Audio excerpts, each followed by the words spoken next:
Welcome back, everybody, to another episode of the Weekly Planet where we talk movies and comics and TV shows. My name is James, also known as Mr. Sunday, and with me, as always, Nick Mason. I'm rip-roaring raring to go. I can tell. Yeah. You've been saying that for like 10 minutes. I've had so much caffeine, and I've got more caffeine to go. Well, that's great for you. And the listeners, I think. That's going to bring a real bad energy. I think so too. Which is great on this Easter weekend. Happy Easter if you celebrate it. You know what? Happy Easter if you don't celebrate it. That's I force right. that upon you. That's right. What do you think of that? That's right. We insist that on Monday you go down the shops and buy a lot of discount chocolate, even if you can't eat chocolate. You have to do it. You have to do it. Get one of those Peeps. You know those marshmallow Yeah, vaguely. ducks or whatever that chickens? Oh, we don't have those here. They look gross. I'm going to say it. Wow. Mason, it's a huge week. Did you know that? I did know, because it's Easter. It's Easter, obviously. We're all rip-roaring ready to go to get yeah. discount chocolate on Monday. It's mostly trailers. We've got a bunch of trailers we're going to talk about, including a new Fantastic Four one. It means the hot cross buns are going to go away. There's fruit buns. They're the same thing. They just don't have the cross in them. No, James. No. How many hot cross buns you even eaten? In the last, because they came out in like November. Yeah, a lot. Exactly. So many. Now I'm going to miss them. Let them go away, and then you can come back to it. It's good. It's something to look forward to. It's something to live for once in our miserable lives. Okay, I guess we could live for something. Exactly. All right. Okay, continue. Fantastic Four, 28 years later, him. We've got a featurette for Superman, and then, of course, it is Star Wars Celebration in Japan. We've got... is that where it was? Yeah, it still is, too. We've got the Mandalorian versus I guess they don't have Grogu. Easter. They don't they? In Japan? I don't know. I force it upon them. Whoa! Yeah. The Mandalorian versus Grogu, there's a leaked trailer that we both watched, which we can talk about. There's also an announcement of a brand new Star Wars film, a brand new animated show, and then don't worry, those movies that you didn't think were coming out, some of them might be. Some other ones. They're not, though, are they? No, some of them might be. I mean, they might be. Yeah. You know, we exist in a realm of infinite quantum possibilities. It's true. Except for these Star Wars movies that are coming out. That Patty Jenkins one, not coming out. No, that one I think is definitely not coming out. Seems we're getting something which is somewhat similar potentially. Yeah. With a guy with a director who made $1 billion movie and an actor. And also that movie about how Owen Wilson worked at Google or whatever. Oh yeah. He did that one. Nice. Let's go to Google, but we're old. The Google Boys. The Google Boys. And then we're going to talk about Sinners, Ryan Coogler's latest movie, which we both have things to say about. That's right.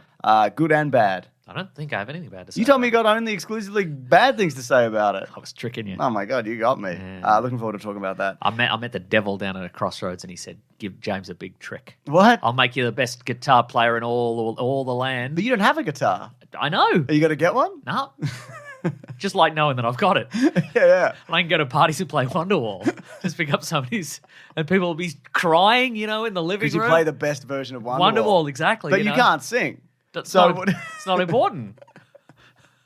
Interesting deal that you made. Well, Well, there wasn't much to it. You didn't have to do much. Well, I had to trick you just And then. you And I did. did, and I tricked you good. You didn't have to sell your soul or anything. That was the extent of it. That's right, yeah. Not a bad deal, Mason. Yeah. I'm going to have to force Easter on a lot of people, though. I like that. That's good. Yeah.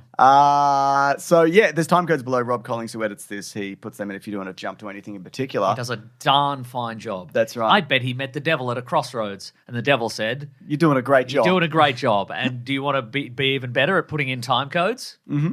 Well, I don't think he needs to. no, I don't think he needs Don't to. make that either, deal, Collings. Yeah, don't do it. Don't worry Don't about do it. it. The gain will be marginal at best. You're at like 99.9% of putting in time codes. I wouldn't sell anything for that remaining For a goddamn thing. 1%. So next week, we're going to talk about Until Dawn. And I'm going to talk a little bit about Daredevil this week. There's just a lot of stuff happening. Sometimes we miss things and they get pushed back. Oh, speaking of video game adaptations into movies, we recorded a little something with a couple of folks. That's couple right. of fine folks from the Americas. Some of them were from the Americas. Most of them are from lived there. Australia. Most of them are Australian. But some are Australian and live in America. It was crazy. We didn't know what was happening. That's right. We're on the Joe Rogan Experience, and we made him talk about video game movies. That's right. We went on it's not going to be out this week, but we went on the Friends Per Second podcast. It's going to be in the next week because it comes out every 2 weeks. But we'll remind everybody next week when it's coming out and the week after. That's right. And then every week until Hot Cross Buns come back. If we don't make this the most watched video on their channel, we'll be very embarrassed. Yeah, exactly. So And they said they'd be mad. they said they'd be mad and they wouldn't have us back. That's fair enough. I think so too. Mason, trailers ahoy. Honk. All right, starting here, are we? Okay, the Fantastic Four First Steps got a brand new trailer. Fantastic. Four steps. Well, speaking of first steps, Go on. It looks like they're doing the origin at the start of a talk show. They appear on a talk show in this. So they're in it. Is that Mark Gatiss? Yes, from British Mark Gatiss. British Mark Gatiss. Being American Mark Gatiss. He's Mycroft Holmes. He is Mycroft Holmes. And he co-created that show? He's Mycroft Holmes. No, he created Sherlock. No, Sherlock was invented by Arthur Conan Doyle, Mason. I think you'll find. You might be thinking of Get Smart. I am thinking of Get Inspector Smart. Gadget. Yes, that's right. So that wasn't Russell T. Davis or Stephen Moffat or whatever who did Sherlock? No, I think I think maybe they co-created it. Let's find Wow. it. He co-created television shows with Stephen Moffat. Great. He's won a Peabody Award. Oh, yeah? Yeah, that's right. Probably for his role in Fantastic Four First Steps. Being American. That's right. Yeah, that's cool, man. Mm-hmm. So yeah, they're skipping over the origin because at the so it's set in an alternate Marvel universe where it's the 60s, but it's a futuristic retro cool the 60s because the Fantastic Four are so cool and they give everybody their technology. It's probably not the 60s though. I think it is the 60s. I think they're actually doing that. Yeah. Okay. But it is retro cool. It's retro cool, and it's this idealized version of the retro future past present. It's like if the Stark Expo, any of that actually worked. Yeah. Which it didn't. And then any of the stuff that did work, he used to put in missiles and shoot at people. Yeah, he did that, didn't he? Yeah. And then he stopped doing it, but he did it personally. As opposed to outsourcing Tony it Stark to others. did. Yeah. And Howard Stark would have done that had he had the technology at the time. Yeah, I think he would have, yeah. He said, this is my legacy, Tony, for you to kill a bunch of people. Yeah. Anyway, this is the universe where those guys didn't exist and therefore it's a utopia. So. So yeah, they break down, so they're celebrities, they break down their appearance, or how they got where they are. It seems like they're going on a talk show and they're just like, yeah, they got the powers, they went to space and now they're Fantastic Four. Everyone's got abilities and look at this. You know? Yeah. Visible Woman is pregnant, which we'd heard leaks of or rumors of as well. That's true, yeah. Some claimed that in previous trailers they'd edited her out, her pregnancy. Maybe some people are like, she's walking like she's pregnant. Yeah, okay. You know, so. Do you reckon she'd do invisible belly to do that? Could she make that? Yet more unrealistic beauty standards for women. I agree. Yeah. I'm an ally and I'm with you. That's right, exactly. Who you're also an ally. Yeah. Two allies. Two allies here. I'm wondering if they're going to do, because the Reed and Sue have two kids in the comics. They have Franklin and they have Valeria. Do we think they're going to have twins? Because that would speed up the process, wouldn't it? Yeah, It'd speed up the narrative process. Get it done. Just knock out two kids immediately. You know what I mean? What does Valeria do again? She is...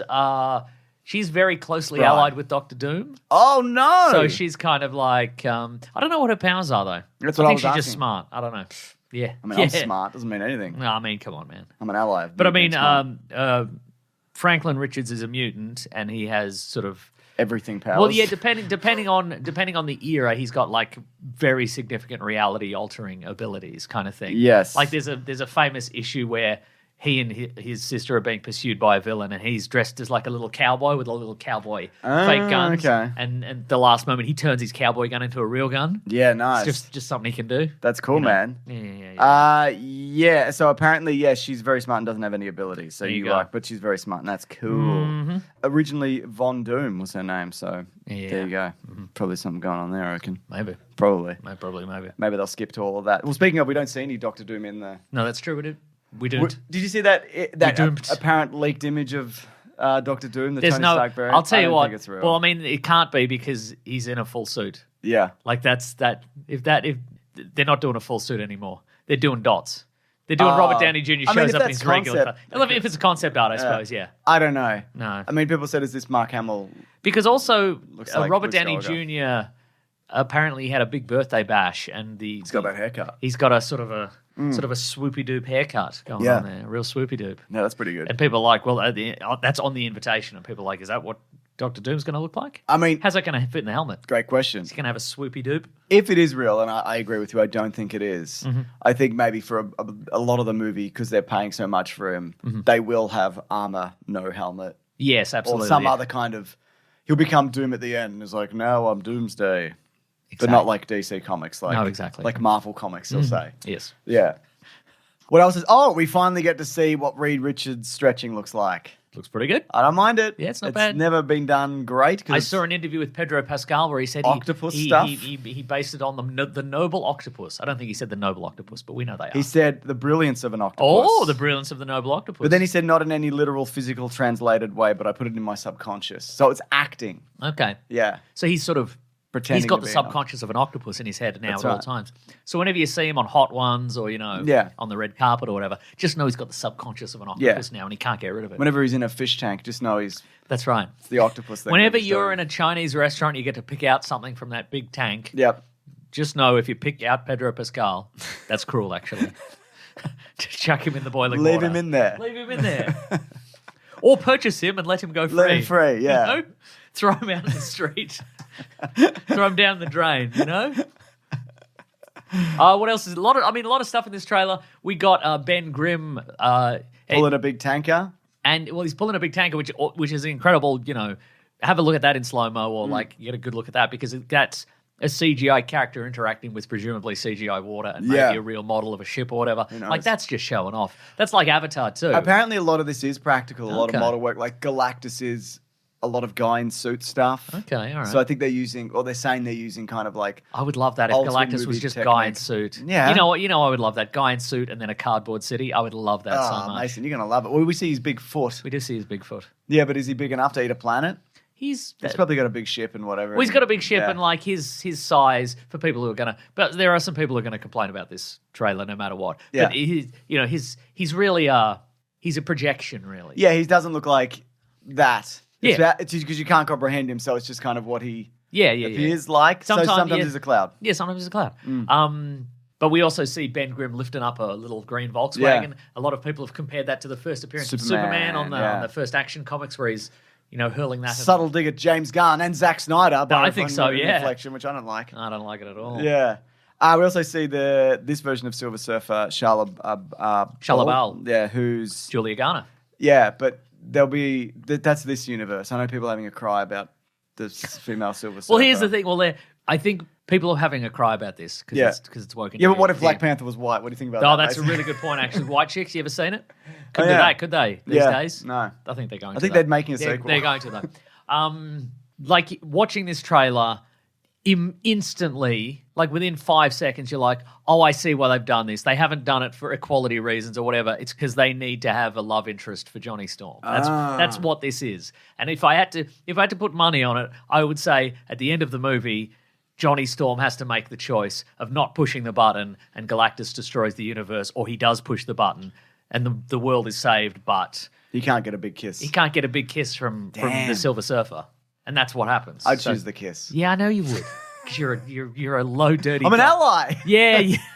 I guess that's true. Actually, yeah. That's what it is. That's why it is. Because they can't. Because the Reed and Sue romance is set in stone. They've got a kid now. Yeah. I assume is there an Alicia Masters character for Ben Grimm? Maybe potentially. Is that? But they need a hot romance for this. Okay. They need a Captain America, Agent Carter. They need a Pepper Potts, Tony Stark, whatever. He followed her into space in the trailer, and he's like, and then his fire went out, but not the fire in his heart. That's so true, isn't it? His heart is on fire. That's bad. Yeah. You should put it out. Yeah. A big bucket of water. I know he mentioned like making Johnny Storm more modern, and some people didn't like that because he's like, well, he's maybe doesn't play as well to just make him like he was in the early 2000s, just nothing really beyond a. And that's not strictly true. Yeah, just like a guy who likes snowboarding and chicks. That's right. But I don't know. I got that kind of the cocksure kind of attitude from some of this. I mean, maybe this will be bad. I don't know. I'm not. I got to say this got me more excited than I have been for it. Yeah. But yeah, I guess we'll see. Yeah. I also liked when the press was like, "Hey Reed, are we going to get out of this?" And he's like, "I don't know." Yeah. Fuck Maybe do I you know? don't- Why'd you ask me? Yeah. Well, you're the guy, man. Oh, Yeah. I don't want to be that guy. Well, you are. You made yourself the guy. I know the guy. Wow. Yeah. Shouldn't have given myself the subconscious of an octopus. Now I feel guilty like octopuses do all the time. Do they? Maybe. No, they got to get over it, man. Yeah. You got to let some of that shit go. Uh-huh. Mason. Go on. Hello. July 25th. Be there in cinemas. I will. Yep. Can I come with you? I'm an ally. Okay, then yes. Absolutely. That opens a lot of doors. Yeah. Yeah. You could say that. You can go anywhere. It's great. Mason, we also got a new trailer for 28 Years Later. That's right. The second sequel to 28 Days Later. Correct, yes. I don't know if you saw this, but Alex Garland, who had a new movie out, Warfare. Yep. So That has, what's his face? Yeah. The guy, Johnny that guy, Storm. Johnny The Storm. guy, Joseph Quinn. That guy. And it's got, he just basically talks about every movie he's ever written on or... I forgot this, but he wrote The Beach, the book. Uh-huh. And then it got adapted into the movie, and him, Danny Boyle, and they did a bunch of collaboration together, including the movie Sunshine. And that All Saints song. All Saints song, correct. Is that, do they have a song about the beach? Yeah. I thought so. Yeah, I'm not going to do it. My beach. Yeah, they did. Yeah. So, anyway, so he's talking about 28 Days Later and how that came about. I can't remember. It's somewhere on YouTube. Just type in Alex Garland movies. Maybe I'll do it now for everybody. That's great. But I also learned that he sort of co-directed Dredd in a way. Yeah. Which was the long-standing rumor, I think, because he sort of clashed with the actual director, and then But in hindsight, he was like, that guy went through a lot of stuff, right. which isn't fair for him. A lot of flaws. Yeah, he said by the time he got to Ex Machina, and they were like, what an amazing directorial debut, and he's like, I've been directing, I've been doing stuff. Yeah. I've been in the trenches. Yeah, man. I've been copping grenades. It's a GQ. It says Alex Garland breaks down his most iconic films. Oh, that's not it, because that's only... Oh, no, it's 41 minutes. That's good. That is good. That's what you want, Mason. Anyway, you were saying the first one, it was the idea behind, zombies making... Because he faster zombies. Mm-hmm. They did it before. Zack Snyder. He felt like there hadn't been one for a while. And then on the next one, because there's a 28 weeks later, he's like, I don't know. It just felt more like they were making it because... And I think 28 Weeks Later is an okay film. Mm-hmm. I don't think it's great. He was like, it's kind of like, it's a sequel, They kind of wanted it more than it came organically. And this one, which Danny Boyle is directing, but he's written, is he says he's excited for it. Well, he would be because it is coming out. That's true. Anyway, all British people living on a little island with a bridge. Yes. And every now and then they have to go out and, I don't know, collect some fruit or whatever they're doing. Sure, absolutely. And it's got... Because they've got to make a blancmange. Yeah, it's got not Morbius, it's got Craven. It sure does, yeah, that's right. He has a name. Yeah. I feel like Aaron Taylor Johnson... I shan't be repeating it here. Aaron Taylor Johnson. Correct. He's good for... He's due for a good one. I think so too, yeah. And this looks like it could very well be it. Yeah. Nobody liked Craven. And I didn't think he was good in it, but I don't know whether that's anything to do with him or did the whole package. Did you think he was good in Nosferatu? I think he's pretty good in Nosferatu. Right. I think he's good. Good day, sir. There's a lot of that I think you need one of those guys in that sort of movie. So I think he's not due. I think he's not due. Oh, he's already done one? Yeah, I think he did a good one. This could be a bad one then. This could be a bad one. It's fine. There's no skin off my nose. Okay, great. Yeah, if it's a bad one, because he already had a good one. Yeah. So he's not due for a good one, in my opinion. Apparently, Cillian Murphy is in this, but this isn't his movie. And the next one will be more focused on his character, if those people haven't seen it. We did a movie commentary actually on it. He's the Scarecrow. He's the Scarecrow, that's right. His Batman's the Scarecrow. So, yeah. Because is he in 28 Weeks Later? I can't remember. No. Okay. He's not. Okay. Anyway, good for him for surviving 28 years. Yeah, later. I know, right? That must be hard. And anyway... all these people did. Yeah. This has a touch of the Mad Maxes to it. It's got a real, cult... There's some cult situations. The priest going is on like, here. I love reckoning. I'm getting murdered by zombies, but that's good for me, actually. Come on, man. It's got Jodie Comer as well and Ralph Fiennes. Great. Is that what he got? No, he got ripped for that version of the Odyssey, didn't he? Yeah. I think he's remained quite ripped, though. I hope he's remained ripped. Me too. Once you got it, you got to keep it. Never back down. That's my motto. I hope he's got a persona called Remain Ripped. Yeah. And he's, just ripped. So this is interesting. So next year there's 28. That's his wrestling character. Is it? Yeah, Remain Ripped. Damn. Yeah. Hello. Go on. That's all he's got. That's his catchphrase. Well, hello. Well, who else has that catchphrase? Nobody, is that John there's Cena? a reason for it. It's not even like No, it's crisp and it's precise. I guess it is. And if you say it in the way... You say it with a gravitas that Romain Ripped / Rafe Fiennes would say it. I can't believe you remember that nickname. I know. I just went from... I know you said it, but it just went from my mind. You could have put a gun in my head. I couldn't remember that. Well, watch it disappear from my mind by the end of the episode. Or I never forget it and it pushes out something else more valuable. So next year at the same time, so this is coming out. My mum's birthday coming up. Congratulations. And she was born on Remain Ripped. Oh, no. Oh, no. I missed it. Did you, though? Not in my... Okay. 20th of June, this comes out. And next year we're getting 28 years later, The Bone Temple. And that... It's written by Alex Garland, but it's directed by Nia DaCosta. Oh, she did the Marvels. She did the Marvels. And recently she came out, she's like, I don't know, man. Yeah. Marvel, Yeah. And at this point, you could just go Marvel, and they go, yeah. Yeah. I haven't watched it, but she did the Candyman reboot, which is apparently good. Yes. Let's 28 days all the time. So these were shot back to back, and I think that one's more Cillian Murphy centric and heavy. Speaking of horror, though, Mason, look outside. I'm just having a quick look at this trailer. Look outside if you want to see the horror. Let me ask you this, James, just before we move on. The 28 Days Later universe, is everywhere else fine? I don't know. I know he said the initial idea of this one, and I don't know whether it's in this movie, is one of the ideas was it was going to be subtitled.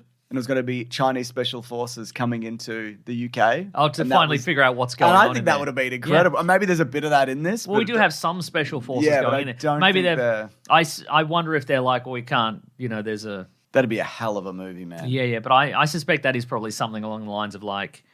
They won't make any money, don't do it. Yeah, maybe. But also I think probably the idea behind this, it might be something along the lines of shortly after 28 months later, they walled off as much of the UK as they could. I mean, it is also it's an island, except for that tunnel that goes under to France. The channel? Yes. The channel. And that happens, actually it's addressed in the second one. Oh. So, yeah. But I don't know whether that ties into this, etc. Maybe France is gone. Maybe France is gone. But France isn't an island, so they could spread out through Europe. That's so true, isn't it? God, Europe, why is it all connected? Stop doing that. Yeah, God. I don't even... Be on a big hot island like us. Yeah. At least most of them have the same money or whatever. Yeah. Otherwise, it's a pain in the ass to get around. That's true. I'm changing this into francs. What am I even doing? Ridiculous. Fucking Ridiculous. lira. Yeah. Lira. Yeah. Just have a few pineapples like us. Yeah, exactly. Have a few pineapples in the skyrocket, you know what I mean? Hell yeah, brother. Yeah, that's right. Him. This is a Jordan Peele produced movie. And directed by a different guy. A different guy. I should look that up, actually. Let's not be rude. But it's about it's maybe a sort of it's a fella meets the devil kind of situation. He's Justin Tipping. Justin Tipping is the director.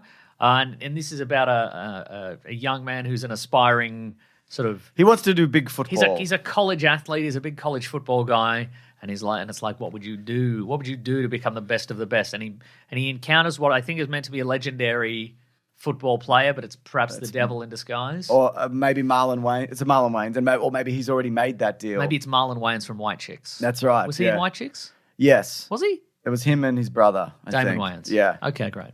Do you want me to check that? No, it's illegal now. Well, it's illegal I've to check already it. done Okay. Yeah, it's him and Sean Wayne, sorry. Okay, there you go. Yeah, there you go. Didn't think it was And Damon Terry Wayans. Crews. Oh. And Busy Phillips. Oh. She's got a lot on that, Busy Phillips. Yes. Thanks for the name. Yes, absolutely. Thank you. Now, but he's Sacrifice yourself to a demon and be good at football. You've been brought into a weird realm where weird stuff's happening.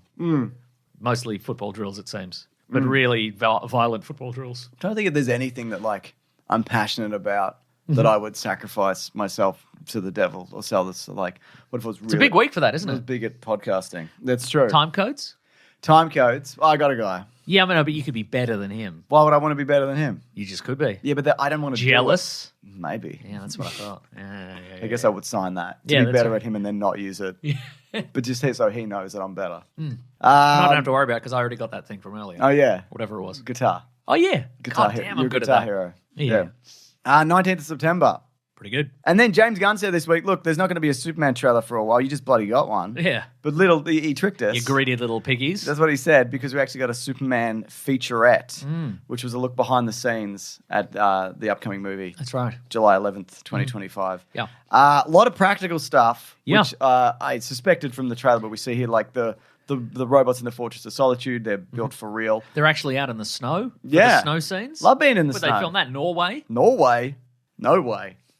But yes. Yes. Something like that. We see Metamorpho. That's a real costume situation. The cape is mostly practical. Yeah, and it's got the S on the back, which I'm a big fan of. Yeah. Because there's always the possibility you take the cellophane off. Do a cellophane throw. It's true. This trailer does three things. It says James Gunn 40 times. Correct, yes. You see James Gunn about that number of times. It's true. And he's pointing. And he goes... He's making bold choices. Yep, I'm making bold, creative decisions, he says. Yeah, that's right. They also emphasize that this is a new universe. They keep saying new universe. James Gunn keeps saying, hold fast, true believers. That's right. That's right, I can say this because he's dead now. He's dead, I can do it. That's mine now. It's mine. I took it from him. For this new universe. Yeah, and it's basically like, you know how everything sucks? Yeah. Well, this movie's good. That's right. And it's about a nice man. Yeah. Tell you what, I'm more and more in favour of this Superman costume as it goes. Yeah, me too. When you see it in motion, when you see David Corrin Sweaty. I was never against it. Yeah, I know, but he's doing a bit of a... I was never against it. Right. I've been an ally. Oh, yeah, I know. Since day one. Yeah.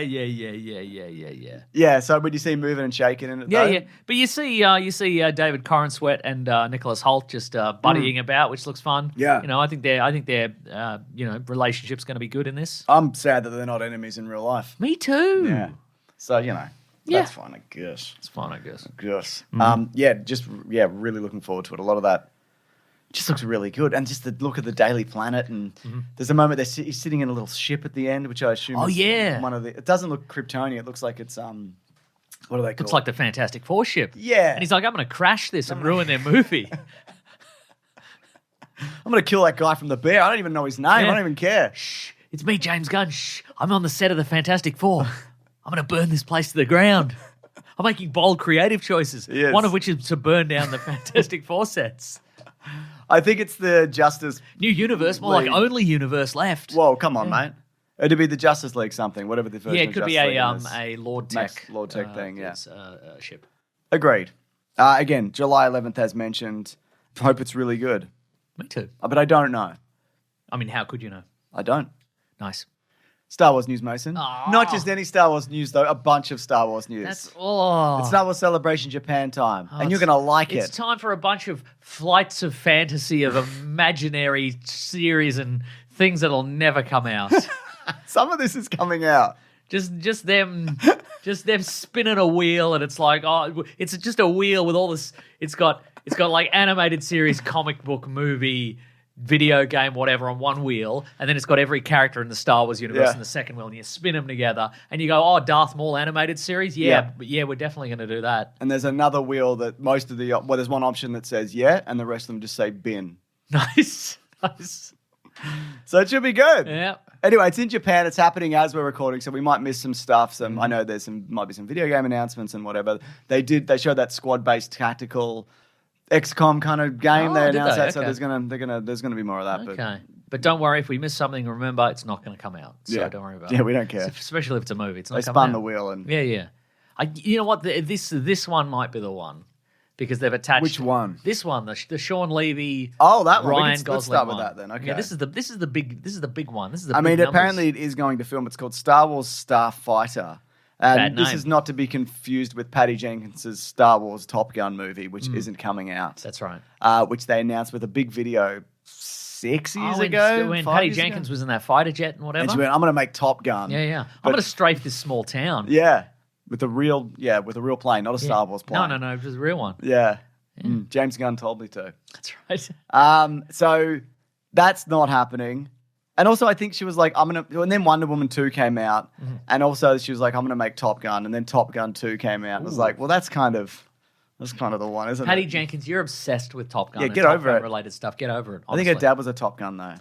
Oh, right. Okay. There you go. Anyway, this is from, as you mentioned, director Sean Levy, who did Deadpool versus Wolverine. He did Free Guy.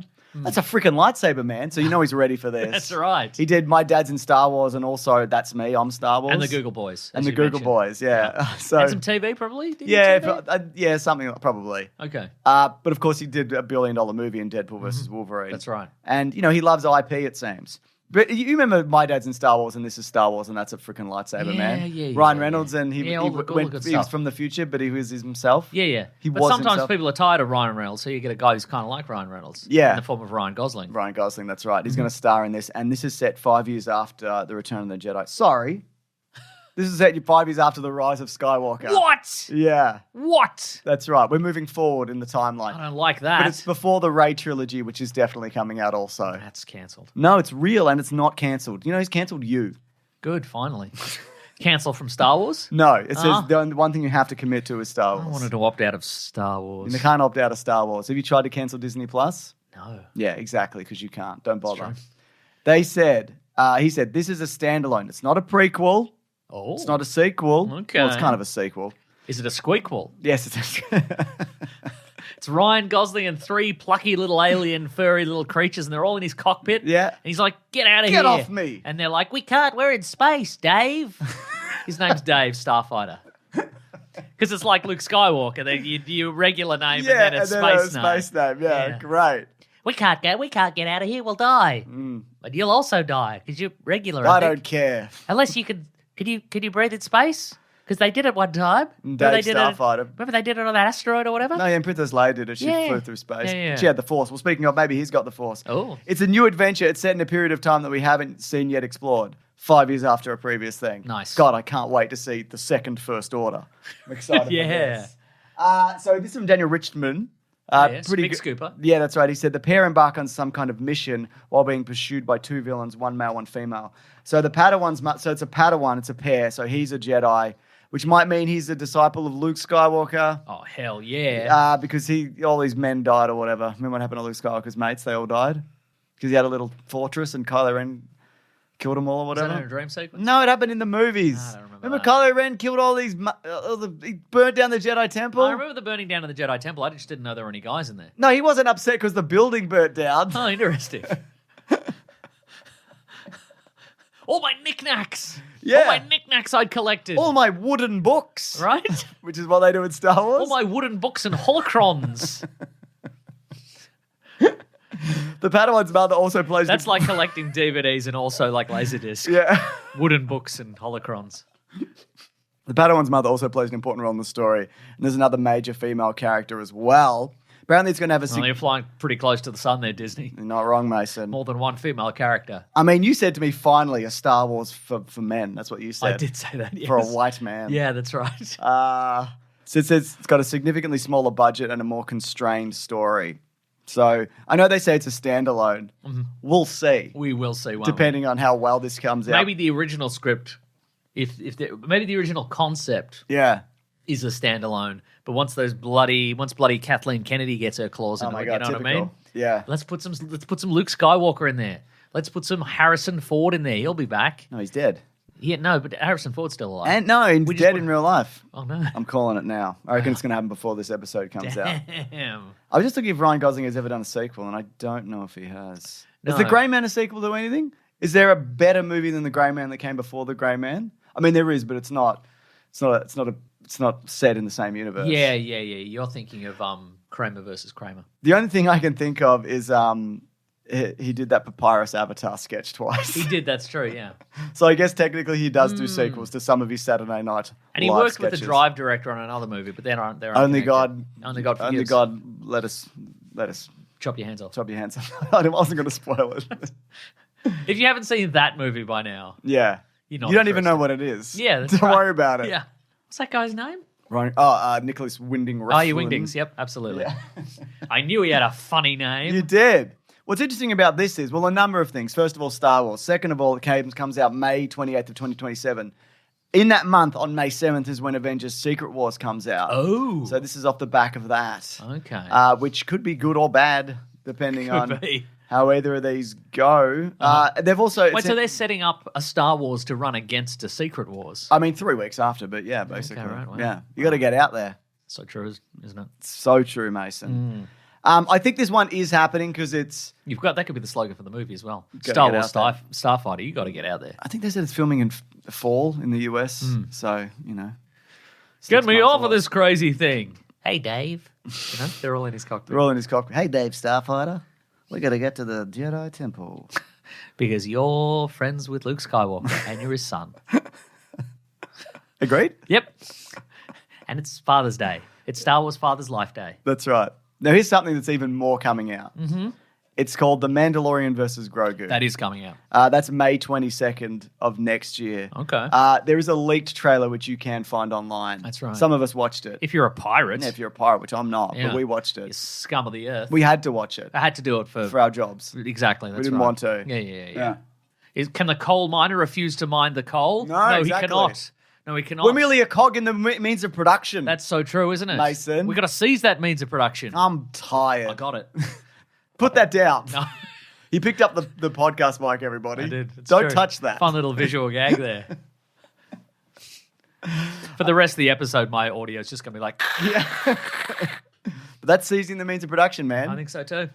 So it opens with the Mandalorian and Groglet. Mm-hmm. They're storming and... No, James, it doesn't start with that. It starts with a number of stormtroopers in some sort of structure. Room or something. They're in there. They're on high alert. There's all the stormtroopers you like. There's regular stormtroopers. There's snow stormtroopers with the snow mask thing. There's other guys. There's a guy and he's just got the dark helmet, and he's like, secure your positions, etc. You know that guy's there. A guy comes in who... No, James, you're ahead of us here. Then there's a door there. Yeah. And you're like... Who's in that? Well, I mean, I would assume nobody. I would assume they'd pan to the door and then they'd pan back to the men. And but they don't. But then the bloody door comes open, and who's there? The Mandalorian. And he can't be shot. Well, he's got that indestructible armor on, which really saps some of the tension from the scene because he does a sort of a corridor walk down. It's an interesting shot idea because you sort of pan all the way through. You pan all the way through the stormtroopers, and then the door blasts open, and you pan all the way back with Mandalorian cutting a swath. But again, it would seem more dangerous if he didn't have that indestructible whatever armor it is that he has. The Beskar armor. Yeah, that's right. And you're like, damn, he's doing some moves, but he could just as easily not do any moves. Yeah, he wouldn't have to do anything. Yeah. Barely have to move. Mm-hmm. And then we see Groglet. He's swimming around, isn't he? You see him using the Force. People are loving it. He's dodging a wheel. Sigourney Weaver isn't loving it. She was like, stop trying to do that. Yeah, stop it. She's in this. So apparently she acts as the go-between between him and the New Republic. Is Werner Herzog in this? No. He's dead. He died before this episode came out. Oh, yeah. Yeah, R.I.P., man. Is he dead? He's not dead, is he? The actor? Yeah. The actor-director, Werner Herzog. Yeah. No, he's alive. Thank God. He just released... Did you listen to his audiobook? No. It's great. What's it about? Sad stuff. Yeah, I was going to say, how much sad stuff is it about? What's it called again? It's going to... Oh, it's called... hang on, I'll find it for you. Sad. Stop looking at me. No, I've mentioned it before. Hang on. It's called... His autobiography is called Every Man for Himself and God Against All. That's brilliant. That's I love what it's called, yeah. Here's a quote from him. He was a wrestling Some notable heel for a while. quotes. Did you know that? He's what? He was a wrestling heel for a while. I believe like that. a local wrestling That's incredible. troupe, Here's a quote from him. This is from Google AI. It's called Sad Werner. Wow. Civilization is like a thin layer of ice upon a deep ocean of chaos and darkness. Classic. Yeah, do it in a Werner Herzog voice. Hey, boys. Civilization? It's like a thin layer of ice. Civilization! What is it again? Give me the line. Civilization is like a thin layer of ice upon a deep ocean of chaos. Civilization. I can't. I'd have to read it. Yeah. Okay. Do you want to read it? Yeah, I'll read it. Civilization is like a thin layer of ice upon a deep ocean of chaos and darkness. Chapter 1 by me, Werner Herzog. Well, it says you have to outsmart it, to outgut it, to outnumber it, to outfilm them. And then that's what you have to do. Okay. I don't know. Those are different quotes, though. Yeah. Great. We see the Razor Crest, which is back. It's been rebuilt. Which is good because, I don't think he rebuilt. He probably just got a new one. Oh, yeah. I didn't like that little starship he had. How does he go to the toilet? And the Razor Crest is all toilets. It's mostly toilets. We saw it in the first episode of The Mandalorian. It's got a toilet in it. We've also got Jabba the Muscles in this. Did you see that? So this is Jeremy Allen White. Yeah, his name's... does he say anything or does he just go, goes, right? Okay, right. What's his name? The bear. Durga or something? No. Can't fucking remember. But yeah, he's in the comics and stuff. He looks like he's in an arena. Uh-huh. I was hoping for a tight white t-shirt, but you can't have everything. Can't. You really can't. Yeah, look, if we didn't have that season, that last one. Yeah, right. But also some of that in the Book of Boba Fett where they resolved a bunch of stuff.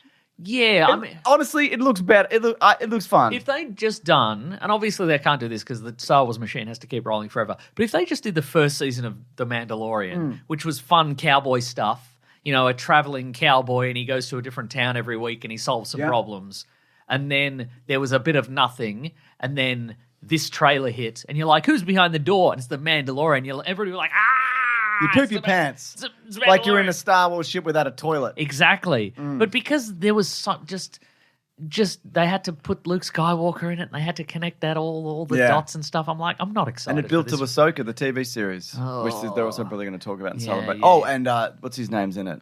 The Gorilla Man. Werner Herzog. No, Mason. He died. What's his name? Dergs. No.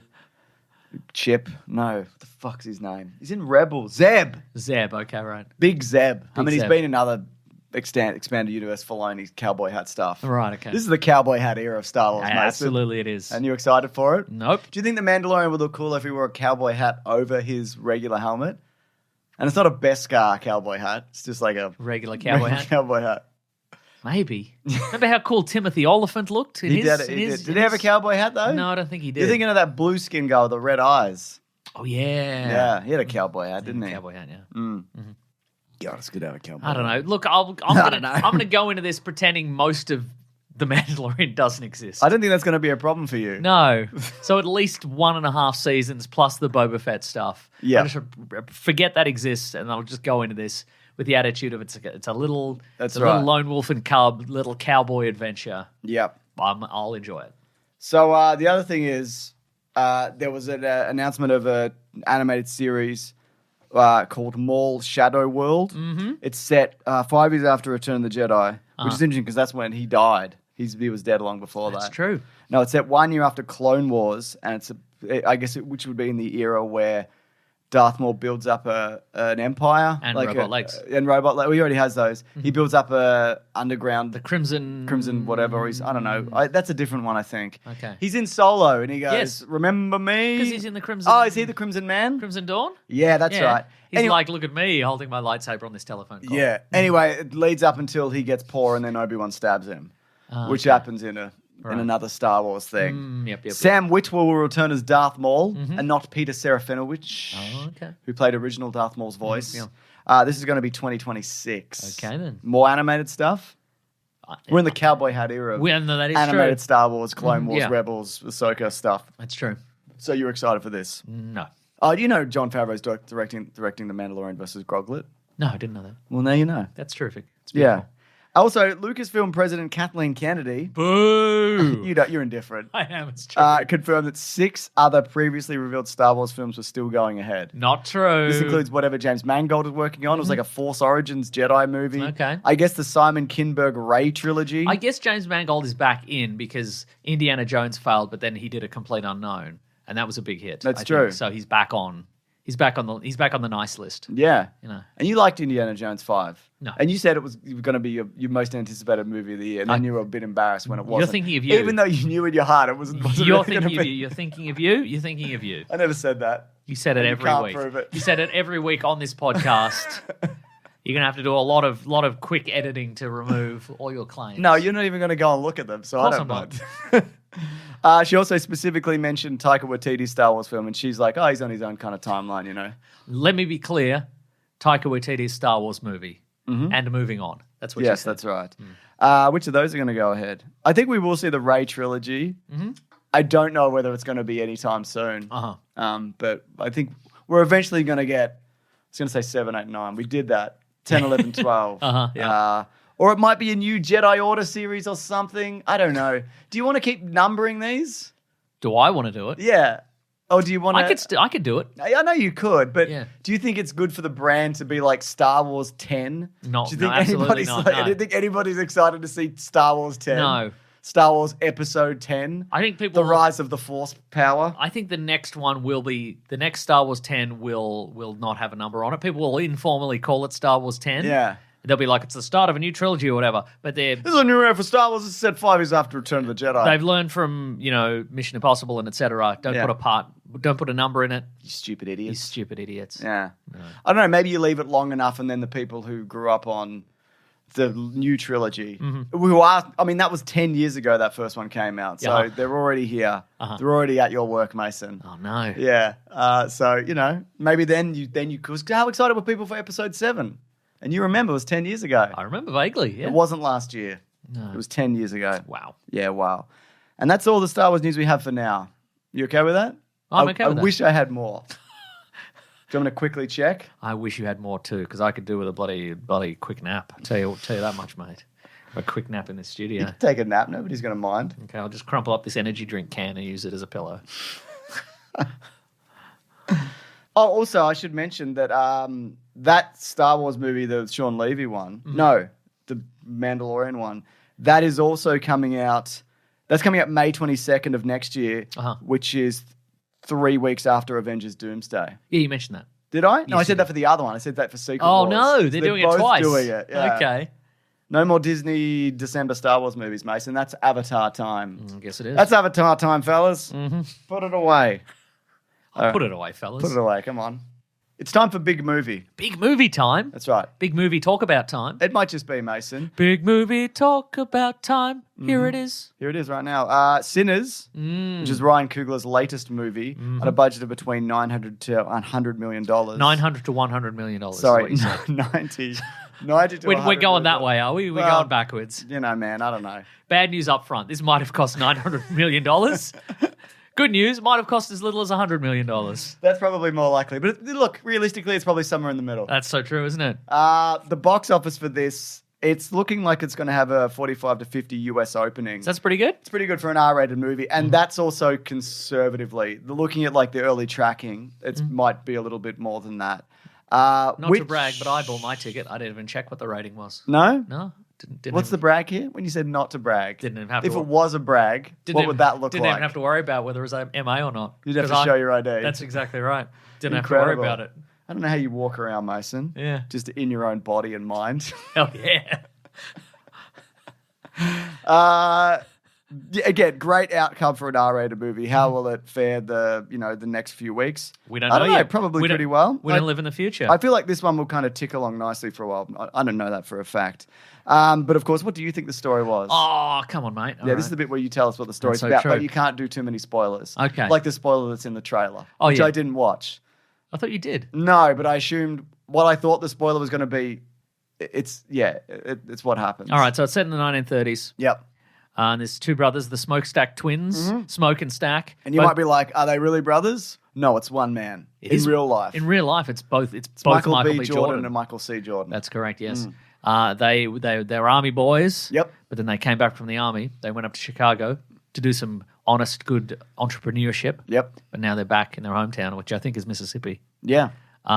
Which is a small town. That's right. A small town of Mississippi. Mm-hmm.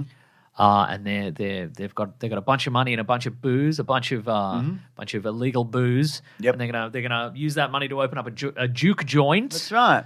And everybody's so happy to see them. Yeah. Especially all their ex-lovers. Yeah, they love who that. are very mad at them. And the people they shoot, who they used to know. That's right. And some new friends they're going to shoot. They're going to shoot some new people. Yeah. Yeah. But they've got a new pal. Mm-hmm. Their little cousin. Yep. And he's Sammy, and he's a sharecropper, but he's a guitar playing man. But he's so good. And they say legend has it if you're so good at playing the guitar, like me, James, as we've established, that was foreshadowing earlier. It wasn't just a coincidence. That if you're so good at playing guitar in somebody's house playing Wonderwall, you can summon great evil. Yeah. And you don't want to do that. No, it's good. It's good. And everyone's like, wow, this is transcending space and time. Oh, yeah, that's true. But also someone's going to show up who's crook. Yeah, that's right. And be like, hello, what's this? Yeah. I want to get involved. And no spoilers, but that happens because otherwise there wouldn't be a movie. No. Otherwise it would be called Good Guitar Man. Good Guitar Man. That's right. The movie. Yeah. And Grogu. And Grogu versus Grogu. Who's from the past. Yeah. If we can be clear. That's he's right. from the past. So this is, this is in the trailers. This is also a vampire movie. Correct, yes. Which you might forget for a large portion of this movie because it's kind of like two movies, I guess. And I think it balances both of those very well. Yeah. I saw someone say this is like we're going back to a classic sort of 90s genre film. There's a bit of From Dusk Till Dawn about this as well. Yeah. Because that's a movie about gangsters and whatnot. And then that all of a turns sudden, into a vampire movie. There's a snake vampire woman in it. Yeah. Yeah. I mean, and the strongest element of this, I would say, and this isn't to take away from anything else, is the music in this is fucking incredible. Yeah. Yeah. It's the music supervisor is Ludwig Göransson. Yeah. Who's done a bunch of other stuff. He did the Mandalorian theme. Did he? Yeah, he did. Is that the one that goes? Yes.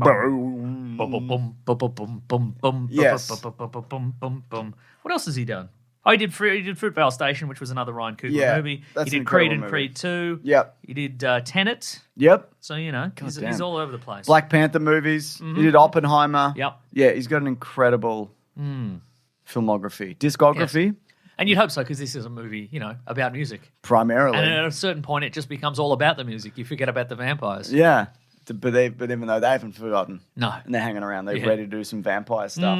There's one particular sequence, which I guess I won't fully spoil, where Sammy's playing the guitar and singing, and they mention how music kind of transcends space and time, and you can summon spirits from both the past, the present, and the future. Yeah. And you get that in one shot. Vanilla Ice is there. Vanilla Ice, yeah. And you see Vanilla Ice is there. Eminem is there. Yep. Benson Boone arrives. Yeah, that's right. He does a flip. Benson Boone does a flip. Who else is there? Imagine Dragons are there. Yeah. Everlast is there. Yep. Maroon 5. Maroon 5 show up. Exactly. All the greats, you know what I mean? Yeah, but it weaves throughout like these different styles and genres of music in this one shot. Machine Gun Kelly is there. And I don't know how else to explain that sequence other than like I could feel it. Does that make sense? I could literally feel it in my body. It was. I don't think James, I've had. That's called music. It is, but it's not just that. I don't think I've experienced like a moment like that watching anything ever. Wow. Yeah. So That's I was just wild to me. Yeah. Oh, and there's vampires. There is vampires. A great cast, obviously, the Michael B. Jordans. Yep, there's Michael B. Jordan and Michael C. Howell. Miles Caton is Sammy Moore, who's their little cousin. Great. Haley Steinfeld. Yeah, so Haley Steinfeld is in this. She's a white passing black woman because her grandfather is half black, I think. Yeah. Which is true of Haley Steinfeld in real life. Yes, that's right. Which I learned this week. Very good. And she is the woman that Stack left behind. Yeah. So they came back from the war, they came back to Mississippi, and then they both built lives, and then they just left to do gangster stuff in Chicago, and now they're cool back. Stuff, and get cool them. Suits. Yeah. Wunmi Masako is Smoke's Lost Love. She plays Annie. Yep. She's also she's B-15 in Loki. Oh, she is, of course. Yeah. But she's great. She's in really this. great. Yeah. I really liked her. Yeah. We get a Delroy Lindo appearance. Amazing, incredible. Always happy to see amazing. Delroy Lindo in this. He's a guy who's he's an alcoholic, and he's but he's an incredible bluesman. He's a bluesman, and he's done a kind of a low paying gig for years and years, and he gets the opportunity to do the first night of this Duke joint for a lot of money and beer, and he's going to take that chance. Yeah. Good cast. Omar Benson Miller's great. Jack O'Connor plays one of the vampires. Mm-hmm. Yeah, it's amazing. Everyone's very good. If I had any complaints, go on. I don't. Wow, they're all good. Yeah. If you had any complaints, you're an ally, so you wouldn't voice them, would you? I wouldn't either way. Yeah. Mm-hmm. I also think in terms of I like the vampire stuff in this because they don't try and do a scientific explanation and there is a place for that, and I like that. Yeah. But they're just like, these are magic vampires. Yeah. They don't like garlic. If they want to get inside, they have to be invited. They've got this kind of shared collective consciousness kind of memory situation. Yeah. I thought it was a very sort of traditional vampire they can sort of fly. Vibe, but they had its sort of modern elements. I like the fact that so much of this movie seems to, a lot of it is a transcending space and time thing. Yes. Like the shared consciousness thing feels like a modern thing, but a lot of the having to be invited, that feels like an old thing. Yeah. I think also it's really interesting because they've got that kind of shared consciousness, and it's not, you're not vampiric in the sense that like if you kill the one who bit you that you'll turn back into a person. It's just, presumably this like branch of vampirism goes back to Vlad the Impaler or whatever. Yeah, maybe. So there's no kind of Brad the Impaler. Thank you. There's no going back to that, and a lot of what they do is to get people on board, and there's this thing around them and music and targeting specific artistic people because that enhances their abilities, and it seems as if they themselves have a history of music and song, which who knows how long that even goes back. So they're collecting those kind of stories. And what I liked about them is that they had quite a compelling argument. Yeah, because they're not racist. They're all predominantly white, but this is like it's Prohibition era, it's Jim Crow era. Black people and white people aren't supposed to. Yep. The Klan is consort together. The Klan is still around, even though they say they're not. Yeah. And these vampires are like, if you could use this to fight back against the Klan, we could all be in it together, kind of thing. It was very like class consciousness kind of vibe. And I thought initially, and I think there's an element of like, oh, they're bullshitting. They don't believe this. But I think they do. Yeah. I think it's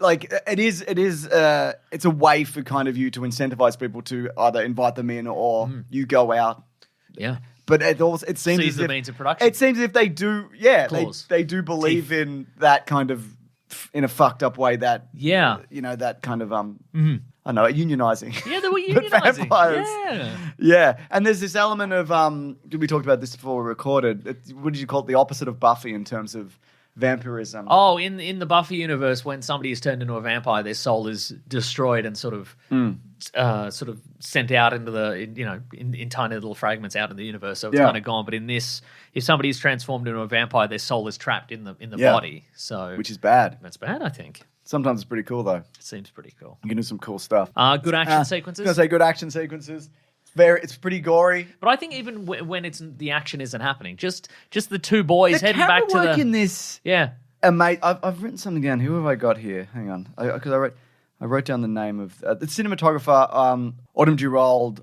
Arkapour, yeah. So I saw an interview with her and Ryan Coogler, and they were talking about they're inspired by The Thing, There Will Be Blood, The Last Emperor. You can see that. Like, there's some of the shots in this... There is, there is certainly as well, just plot-wise, there are some elements of The Thing. You know, there's a moment where we have to, learn, the vampires can't enter, a building without being invited, but perhaps one's already in there. One's already in there. Maybe somebody's been turned into a vampire in the building, and so they had to kind of do an eat a garlic test. Yeah. So there are some small. I like that there were small elements of what has come before, but just a bunch of just new stuff. I liked also because there's a witchcraft element to it as well, where there is a level of protection you can get in terms of hexes and because Smoke's partner Annie, or former flame Annie, she has some sort of.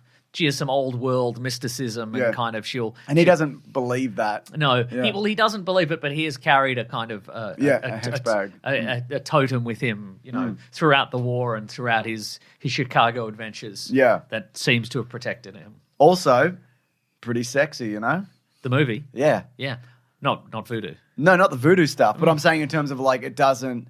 I think we are getting back to that era of putting sex in movies. Yeah, but. It doesn't feel like it's just oh, look at this. What happened to those family values, Yeah, but... which we used to rely, etc. Very good. But I think there's the way this is placed in the movie, I think it's good. It's good, I think. Yeah. It's good. Sexy movies are back, Mason. They are. Well, but also, anything vampire-related has to have some element of horniness it's true. to it. Twilight. Yeah, absolutely. Twilight so horny. 2. Though the horniest Twilight movies. 3, the horniest Twilight. That's right. Maybe. I don't know. They're all good. They're all good. Yeah. Great costuming. I think so too. Yeah. The period era. Mm-hmm. Costumes are phenomenal. I agree. I think also... Smoke's a little sportier than Stack. He is. I think also... He's got a flat cap on. He does. And a wristwatch. Yeah, those two together, I notice this a lot in The Flash, which is also a Warner Brothers production, when there's two Ezra Millers on screen. Oh, yes. I could pick the face replacement, or one was often CGI, and I found that really distracting. And there's not a second of this. Because it seems as if, and I don't know how they did it specifically, but they used body doubles, face replacement, probably deep fakes. Then obviously the person who doubled for Michael B. Jordan looked enough like him where if you did a face replacement, it's not super noticeable if they did deep fakes. Although if we haven't seen the behind the scenes, maybe he looks nothing like him. Maybe they're just the same height. I just mean you just kind of need to get the basic structure of a person. Think about this: Sinners, Mickey 17, The Monkey, and that Robert De Niro movie. Yeah. Where everybody's twins. That's true. Yeah. It's a big year for twins movies. Is it because the technology is way cheaper now to do it? I guess. Or maybe they only have to pay an actor 1.5 times? Yeah, maybe they do. Yeah, that might be it. That might be it. I also thought that they really, aside from the costuming, they did a good job of making the two brothers distinct. I was never which one is this one again? Yeah. And it wasn't just in the costuming. Mm-hmm. It was a lot of it was performance and attitude and the way it was written. Stack's more of a wheeler dealer. Yeah. Smoke is a little down on the whole idea when you really drill down into it. But Stack is we got to make this happen. Absolutely. I got to go around and shoot people in the butt. Yeah. To make this happen. And he's got to make it happen. Should we do some spoilers? Let's do some spoilers. Good. Action, I wouldn't say action is certainly very good. I would say there's brief bursts of action. It's not an action movie. No. There's not most of it is character work and setup and music and dance. And then there's probably maybe 10 minutes of action in this entire thing. Yeah. Which is fine. But it hits hard. Doesn't overstay its welcome. It comes and it goes. Yeah. And there's also an action sequence at the end where it's I didn't think this was going to happen. Yeah. And that was a lot of fun. And I'm like, but if you can squeeze it in. You can squeeze it in. If the budget stretches to this. Because there's a bit in the trailer where I'm like, that hasn't happened yet. Where he's firing the Tommy gun. Yeah. Anyway. No, you're going to get it. Yeah. Best movie ever.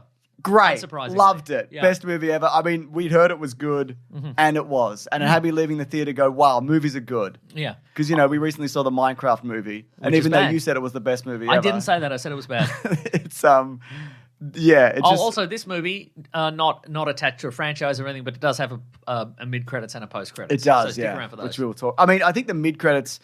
It leads straight into it. Like, it doesn't really stop. So, and also the mid-credits it's very important to the movie. Yeah, no, that's true. So, actually, yeah. absolutely stay. It's not just a whatever. So I wonder why that. I wonder why that's happening. I mean, I would imagine if knowing nothing about Ryan Coogler, but having watched some videos, about the production of this and etc. Maybe it's just because he wanted people to stick around and watch the credits and see who was involved in making Maybe it. he did, yeah. That seems like the most logical thing. There. Yeah. So, I don't know. Yeah, I don't know. But we all stuck around. We did. Anyways, spoilers. I mean, it's heavy on death. Sure is. Most people die. Almost everybody dies. Yeah. I mean, or get turned into a vampire, and then most die. of those vampires die. Yeah. A couple survive, and of course, Sammy lives to. I was gonna say the modern day. He lives to at least 1992. So yeah. Which when we'll talk about the I loved how. So is it mid-credits. Jack O'Connell who plays Remick, who's the main vampire, who we first see? He's been turned into a vampire at some point, and then he's being chased by Native they know what he Native is. American vampire hunters. Yeah. And then he he goes to Convinces a couple. a couple who are clan members to Let him give him sanctuary. Give some Yeah. gold. And then he turns them into vampires. But I love how over the course of the movie he keeps transforming and getting weirder. Yeah. Like his claws keep getting longer. Yep. And But he can switch it on and Yeah, off. yeah, it seems. yeah. I don't know. Do you think he's like he was a modern-ish one, or do you think he was from? Where do you think like he's from? he's not from like hundreds or thousands of years ago. I got the sense that maybe he was like an old, like European peasant, maybe. Oh, okay. I don't know, but also because they've got this shared collective memory, It's impossible It doesn't to know. matter, and you Yeah. don't know. So Because there's the Chow. There's a couple the Chows, and they're like Delta Chinese immigrants, and they run the local general store, and they are turned into vampires at a certain point, and then suddenly everybody knows how to speak Mandarin, Chinese. Yeah, exactly. So after they do all the vampire stuff, and everybody seems to be dead except one of the Michael B. Jordans. Yeah. There's a clan massacre. Yeah. So the at the very start of the movie, the Smokestack twins show up in Mississippi again, and there's an old sawmill, and they have enough cash from their misadventures in purchase it Chicago outright. to buy. Oh, they also got their money by robbing the Irish and the Italians. That's correct. Yes. And the idea is that the Irish and the Italians think the other ones did it, and so they kind of made out. And they probably would have got caught at some point, I assume. Yeah. Well, that's the implication. Yeah. But sorry, go on. But and they purchase it from this guy who they suspect have clan affiliations, or at least are like, this guy seems like a racist, which he would be in that era. And they're like, this is all the money you're ever going to get from us. Don't come back. Yeah, if you come back here, we'll shoot you. Yeah, and he's like, oh no. But he will. Yeah. And he comes right at the end. He comes back with all these guys. So this is the sawmill is overrun with vampires. Mm-hmm. The remaining good guys fight back. Yep. Everybody is Smoke seemingly kills Stack, but we don't see it happen. Yep. But we realize that they actually made a deal. Yeah. That Stack has to leave, but he can never go near Sammy ever again. Yeah. You can't try and turn him into a vampire. Yeah. But anyway, it's all over.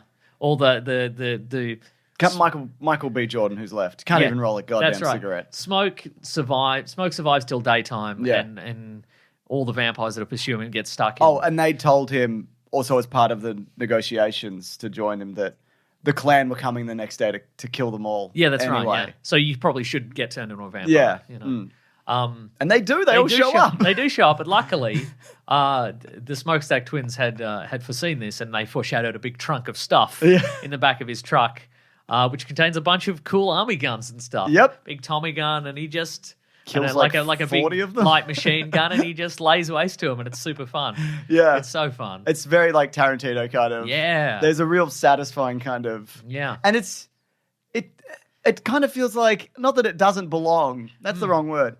you don't need it, I guess. Yeah, but right. it's a real it's a real satisfying kind of It really is, conclusion, not only to his story, but just I don't know, just kind of that world and that era. Yeah, and he doesn't survive it, and he could have. He could have ducked behind that like Baylor Hay or whatever. Yeah, but I mean, he did pretty well. He threw that hand grenade in that guy's truck. Yeah, that was very fun. It was very fun. Yeah. But yeah, he gets a shot in the gut, and he's on the way out, and he dies. Yeah, but then he sees he does machine gun that guy though. He does machine gun that guy, and then he sees Annie, his former love, and their child that didn't survive, and he's like, "Well, I'm going to heaven. This probably. seems pretty good. I'm going to heaven." Yeah. Because after you've seen the vampires, you'd be like, "Oh yeah, yeah." I guess all things are I guess possible. things all real, and I did kill all those clan people, so yeah, I should go to heaven for that. Yeah, but then post mid credits, we cut to 1992. Oh, I just wanted to quickly say, because all the vampire people disappear. Yeah, I guess what that would have looked like was a clan massacre. Yeah, right. And they disappeared all the bodies. And I guess Sammy, who's left, who's got like a big vampire scratch down his face, I guess it would have just assumed that he was the only survivor of this clan massacre that happened. Yeah, right. And I guess that's how they kind of explained it away. I don't really know. Yeah. Anyway, sorry, go on. Cuts to 1992. Sammy's still alive, but now he's Buddy Guy, actual blues musician. Yeah.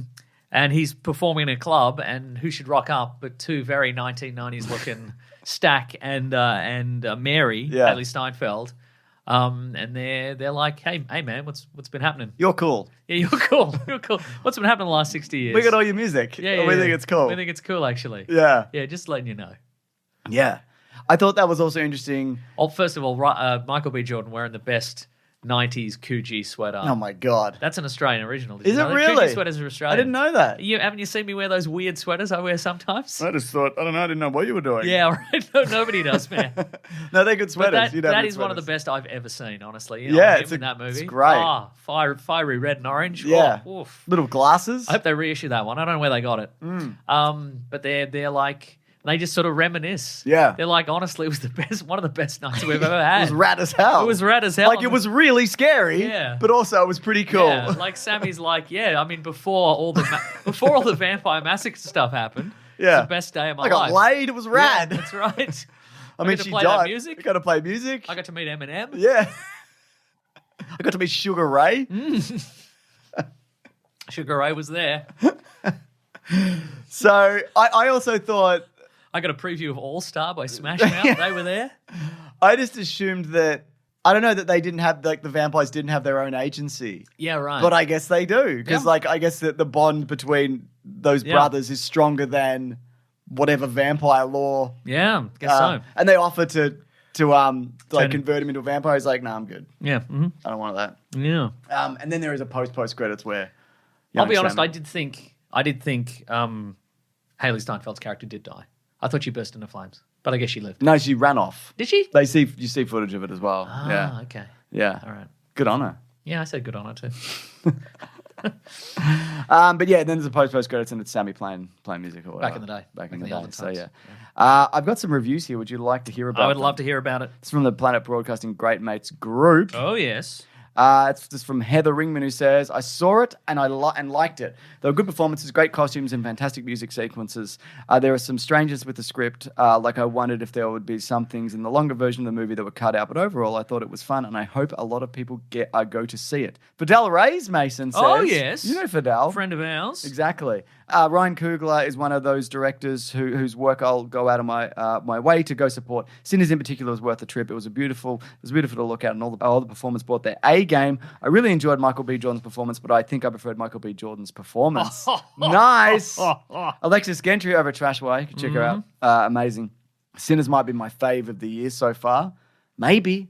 It might be mine, yeah. Mm-hmm. This and Black Bag, definitely up there. Sexy. Yep. Paul. Oh, yeah. Being sexy in movies is back. Mm-hmm. Paul Spooner says... It's always been sexy in podcasts. It's true. But they're finally borrowing some of our energy. Yeah, but don't look at us. Just listen to our voices. That's right.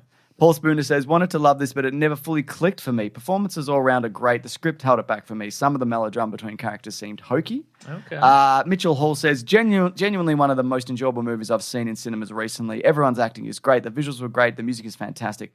Don't make the same mistake as most of the cinema I saw and stay for the whole credit. So I guess people were walking out during that sequence. Shouldn't have done it. So that's all the reviews. Yes. This is from Vulture, though. There's an article which I think is worth discussing where they did a kind of deep dive into Ryan Coogler's deal with this movie. I was going to read it, but then it was like, you've used up all your free articles this month. And I went to look at it again, and they've taken it down. Oh. Or what, but I don't know. Maybe it's back up by now. But apparently Ryan Coogler gets full ownership of this movie in 2050. Huh. Apparently. So in 25 years. Yes. Yep. Apparently anonymous Hollywood sources are calling it very dangerous. Okay. As well as to say it could be the end of the studio system. Oh, well, good Coogler riddance, I say. Coogler has said that he considers the ownership deal a one-off, rooted at least in part in Cinder's focus on themes of black artists' ownership of their own culture. Uh-huh. I don't think if you can get away with it, I wouldn't make this a one-off. If you can make this part of your business. I mean, there's famous examples of people who they created an IP or a character and they don't own it. Like Stallone, I've never heard of one. Stallone, for example, created Rocky, but it is owned by some family guy. or some guy. Yeah. And I understand, like, I get the point that, like, yeah, he did it through somebody else's financing. I understand that, but he can't even be co-owner of this. Yeah, it's weird. Character and franchise. Like, that's like the amount of money that something like that has made. Yeah. This might happen with creator-owned, creator-funded projects. I think Passion of the Christ is an example where Mel Gibson put up his own money for that, so he owns Jesus Christ. Oh, that's great. Yeah. Finally, somebody owns that, you know? And like I'm tired of all these public domain Jesus Christ out there. Tarantino, like, also, this is a similar deal where he gets the rights to Once Upon a Time in Hollywood in like 20 or so years. Okay, right. I mean, he'll be 80 plus by then whenever this happens. Uh-huh. But it's more the principle of the thing, I think so. I don't see any problem. I mean, if you can, and what's the alternative? Like, the studio gets it. Like, yeah. Whose side do they think people will be on in this? And again, I understand the mechanics of making a movie and the finance of it. Yeah. But obviously the creative driving force of a thing, they've gestated this idea and built something. I think that, also, what is this even going to be worth in 20 years? Like, that's true. How much money is he really going to get for it? Yeah. I think I like it. I like even, like, in principle, I love this idea. What I would say also, though, and we mentioned this, I think, when we talked about the Sinners trailer maybe a few weeks back or something like that, there is also a comic book called Bitter Root. Yes. Co-created by Sanford Green, Chuck Brown, and David F. Walker, it's set during the Harlem Renaissance and follows the Sangriers, a family of monster hunters who attempt to cure creatures rather than killing them. The rights to the film adaptation were acquired by Legendary Pictures. In October 2019, it was announced that Ryan Coogler, Sev Ohanian, and Zinzi Evans would direct the film. Oh. So what happened there? Then he's gone to a different kind of monster hunter movie. I guess there's no... if I had to guess, I would say there's little to no crossover sort of character-wise. No. But it's interesting, right? It is interesting. Yeah.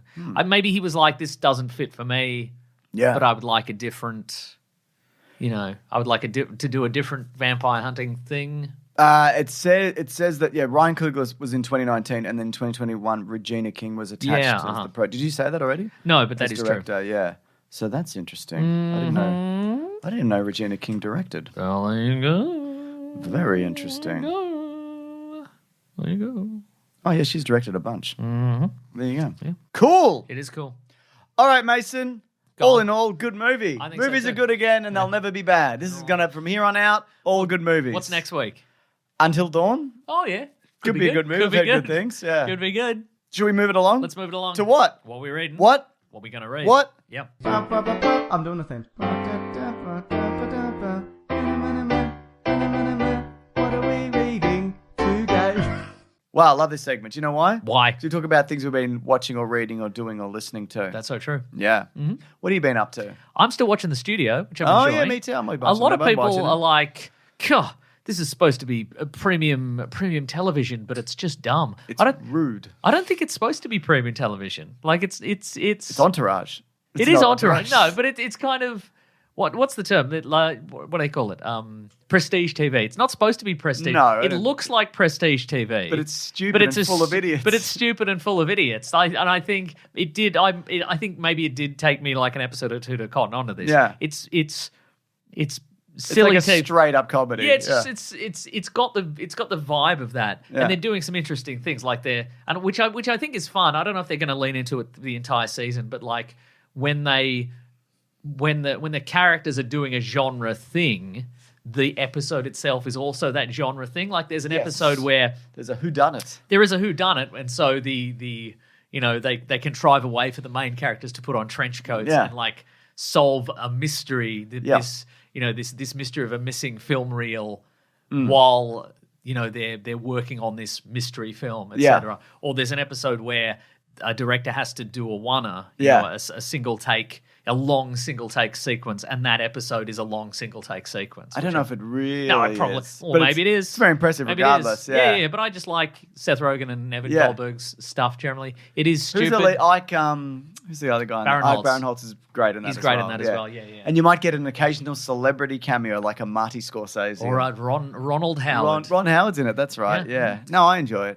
Yeah. Yeah, it's good. I'm also reading... It's pretty hectic. Yeah, it's hectic. I'm also reading for the first time Corto Maltese, the comic book character. Oh, what's he up to? So he's created by the Italian comic book creator Hugo Pratt in 1967.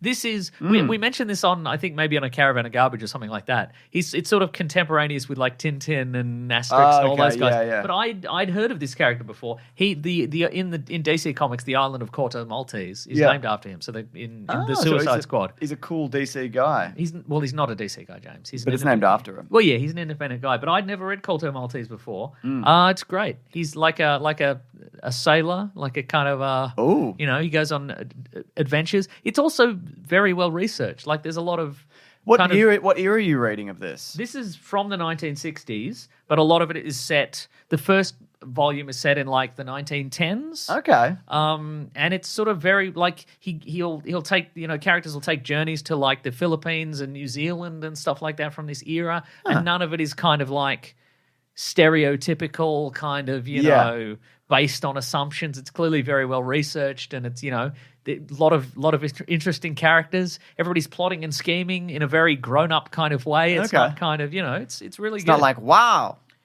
It's not like that. Nobody's like wow, James. Nobody's ever First said of all, that. how dare you? Sorry, I appreciate you saying that. But it's just a wonderful art style. I don't know. It's quite simple, but it's very expressive art. I do like the art style of that. Yeah. And this was sort of my blind spot to the point where when we talked about it the other day, I'm like, I can't even remember this guy's name. Yeah. But it's really good.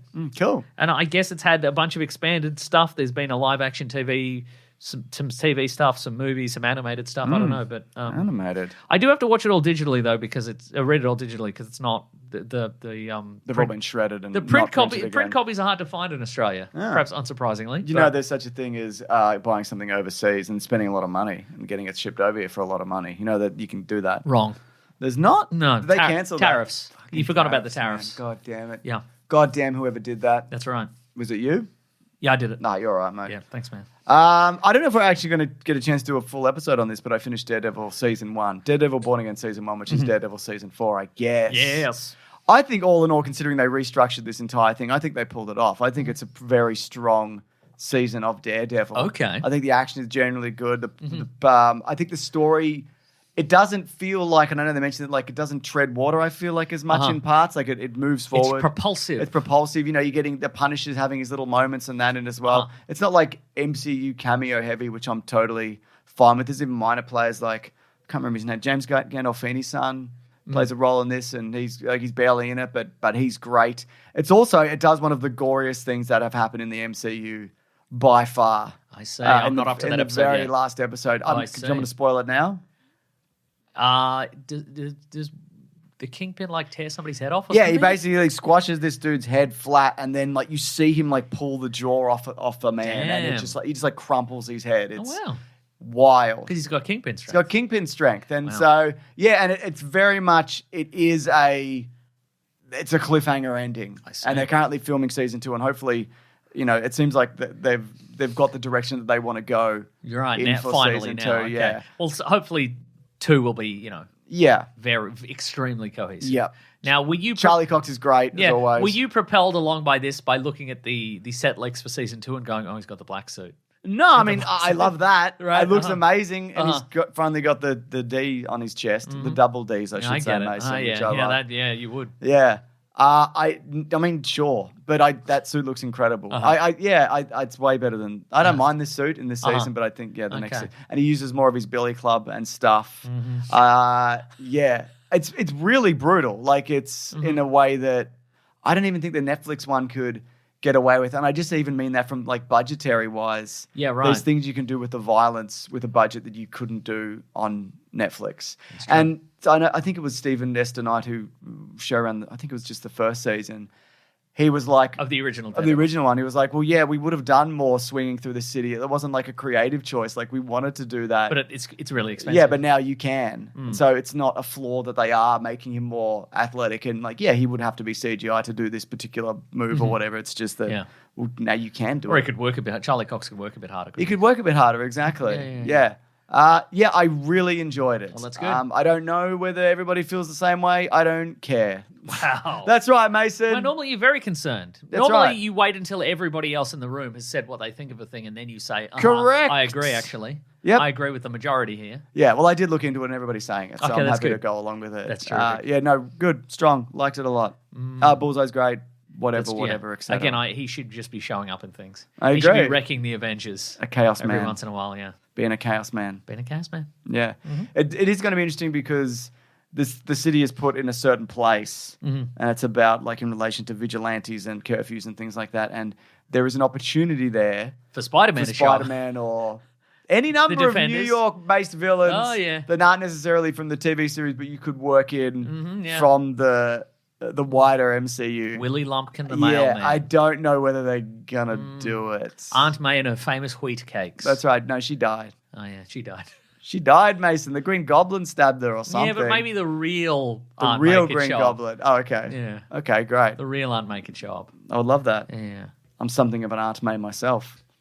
She'll say. Yeah, true. Don't you think? I think that is true. Fantastic. Is that all we're talking about this week? I've got other things. Constantly reading things, Mason. Okay, say a thing. I'm reading some Kylo Ren comic book that I'm reading at the moment. It's all right. Well, you seem very enthused I bought a about copy that. of The Electric State. Oh, yeah? What'd you think? I haven't read it yet. It's sitting next to my bed. But you gave it a quick flick? Yeah, it looks incredible. It looks way go. better than the movie, which was bad. That's a shame. So, yeah. It's a lot moodier, isn't it? It's way moodier, yeah. So I'm looking forward to reading that. Yeah. It's a good thick book. It's a thick Well, me and my son, who you know, I've met him. don't say his name. Mason's trying to say his name, but he won't do. You shouldn't. We went into the city the other day and we just bought a bunch of comics. Where'd you go? Shout out the we shop. went to a couple of places. Did you go to All-Star Comics? All-Star Comics, and we went to Minotaur as well. Yeah. Both have their own comics. And so they're true, different. isn't it? So shout out comics. Does Minotaur still have that big Minotaur statue? Like the giant Yeah, Minotaur I think it statue? does, It's yeah. in jeans? Yes. Minotaur in jeans? It does, yeah. Hell yeah. That one's more kind of like... I bet you wouldn't steal it, James. I bet you. You bet I wouldn't. I bet you You're wouldn't. Correct. That one's also more if you want like pop culture stuff, like items true, or whatever. yeah. The other one is like pretty much strictly a comic book store. Yeah, that's and it's my got a little kids section as well. Ah, it does it? Which is fun, yeah. All right. Yeah, cool. Oh, well, All-Star Comics also has like an Australian. It does, yeah. Australian sort of indie The comic. Phantom. No, It's just the Phantom. I don't think the And Phantom's Crocodile Dundee prequels. Yeah. Yeah. How do you get the vest? How do you get the knife? Young Dundee, they call it. Young D. Young D. Young Dundee. Okay, what are we doing, Mason? I think now it's time for letters. All right, man. Here's the theme to letters. Well, I'm ready to listen to it. The classic one was letters, oh letters. Have you played it yet? I'm playing it right now. Oh. Do you need to start it again? No. I mean, I do need to, but I'm not going to. We're going to hear right now. We're going to do letters. Do you need me to do anything? No. Okay. This is the letters section of the show. Yep. It's easy. All you got to do is send Mason a very brief email That's right. at weeklyplanetpod@gmail.com and maybe he'll read it out. But not too brief. Not too brief. You wants to, and don't just write a very brief email and then that's your email. Like we know, we've seen them, we've seen it all. That is a good joke. We've seen it all. That's a good joke, though. Well, I don't look at it, but wow. Mason does. Or go into the Planet Broadcasting Great Mates group, and every week there's a thread up there if you want to reach the show, and maybe, just maybe, I'll read 10 of them out. This week it's 2. That's terrific. Go on, Mason. Here's an email from Sammy. Sammy? Hi, James and Meso. The most frustrating thing about finding a great show is when you recommend it to a friend and they never watch it. My recommendation that gets ignored is the animated show Pantheon. Have you heard of it? No. It's a thought-provoking sci-fi series where a corporation is developing the tech to upload human consciousness, and it follows a family that fights against the corporation's shady practices. It's available on both Amazon Prime and Netflix and features the soft, smooth tones of Paul Dano. Dano, yeah. What are shows that you are always recommending but no one watches? Oh, man, I tell you what, that is frustrating. You know what I find frustrating? Go on. Inequality. It's really. I Okay. just wish everything was all right. Okay, but that's not what this podcast is about. No, I know, but I'm just saying. Are you feeling I for feel time? deeper than a lot of people in that Because sense. you're an empath. Yeah, thank you. Right. For saying, and I knew you were going to No, say that was a question. That was a question marking it. That you're saying you're an empath. I feel that way, yes. Wow. And I know that as an empath because I know how I'm feeling. Oh yes. There's a couple of Australian shows which I have recommended before. Mr. In Between. I don't know whether it's pretty popular, isn't it? I think it is. Good yeah. Australian crime drama, sort of. Yeah. mhm. Have you seen that yet? No, I haven't It's seen it yet. amazing. You know what's fun? What's and that? Broden Kelly's in it. Who just wrapped up his is it comedy show. Colin from Accounts? Colin from Accounts. Okay. That's a good, really fun Australian comedy. Yep. I don't know if people have seen this, but Marvel's What If? Give it a chance. Season 3. yes. What if the Avengers were Max? Oh, that's so true, isn't it? What are you recommending always? I don't know, man. Jag? I'm not recommending Jag. No. Why not? I You don't. haven't finished it yet. I haven't finished Jag. Yeah. Um, Does Jag ever show up in ER? Hi, I'm Jag. I wouldn't think so. I'm here to do nautical Go on. dramas. That is what he does. You've nailed that. I don't know. I feel like I'm always Supernatural? No, I've not. I've watched one episode of Supernatural. I'm pretty sure. Okay, would you recommend it? Yeah, it was really good. Cool. I don't know, man. That's it? I'm usually last to the table in terms of recommending a thing. Wow. Well, you can watch those 3 shows that I recommended. Mr. In Between, Colin from Accounts, and Marvel's What If season 3. Okay, then I will. Yeah. Cool, man. I got another one here. Go on. I got one here from the Broadcasting Great Mates group. This Go is on. from Josh Hockey, who says, do you think Disney taking over Marvel and Star Wars and jamming out content is ruining the movie and TV industry? I don't think it's specific to Disney. No. I think everybody jamming out content all the time, just jamming out the content. Yes. Yeah, there is an overwhelming glut of things Yeah. that I have yet to watch and want to. There was somebody mentioned something to me the other day, and I'm like, I've never seen that. And I'm like, why haven't I seen that? And I can't remember why. Peaky Blinders, never seen it. Don't know a goddamn thing about it. But I should watch it. But I can't because I'm watching What If season 3. That's true. Yes. Yeah, which I'm not watching. Yeah, I don't know. I think it is just it's just brands forever, man. Yeah. I mean, they're a big part of it, but I don't know. Also, if stuff is good, it doesn't matter. But sometimes it isn't, and that's bad. What do you think? I think it's good. More stuff. No, I don't know. I know, but I mean, I think what I have been enjoying recently is that a lot of streaming services have moved back to 1 episode a week, as opposed to the Netflix model of which, in theory, back in the day, was a revelation. Well, every what if episode every at time? once, but I don't think that works at all anymore. If it ever did, You said it's lame. I didn't say that. Yeah. I said it's a shame. Oh. Shame on you. What? That hurt me because I'm an empath. You know what you did. I feel deep. But I think it gets people talking about. Yeah. Oh, you know what? I'm always recommending Party Down to people. That's a good show. It is a great show. And they brought it back. Yeah, they did. Yeah, for the revival. They had a little revival. Is that coming back again? I don't or think is it is that coming back again. It's good. I mean, Adam Scott is busy, so. That's true. Doing Let me check different this Party segments. Down. That's got Jennifer Coolidge did a season of Yeah, that. yeah. Yeah. Party Down. That's a show I'm recommending, and people will be like, I'll put that on my list. And It then started they in like get 2010 and they brought it back in like, what, 2024 or something? something like that. 2023, Yeah, yeah. yeah. Mm-hmm. God damn, I'm just checking the future of this. It's not coming back again. There's no way. No talks about nothing. I mean, I guess in the sense that, you know, Adam Scott is now in Severance and it's a big popular show. I guess maybe they get enough. They but get enough of a bump that he could go in and do still. it, kind of thing. But then maybe he'd only be a guest character. Yeah, exactly. So, you know, and the you know, the vibe of that show is that he's the main character who can never quite get anywhere. So, No, that's right. you know, I mean, so- yes, that's right. Cool. Got another one, Mason? You better believe I do. I believe it.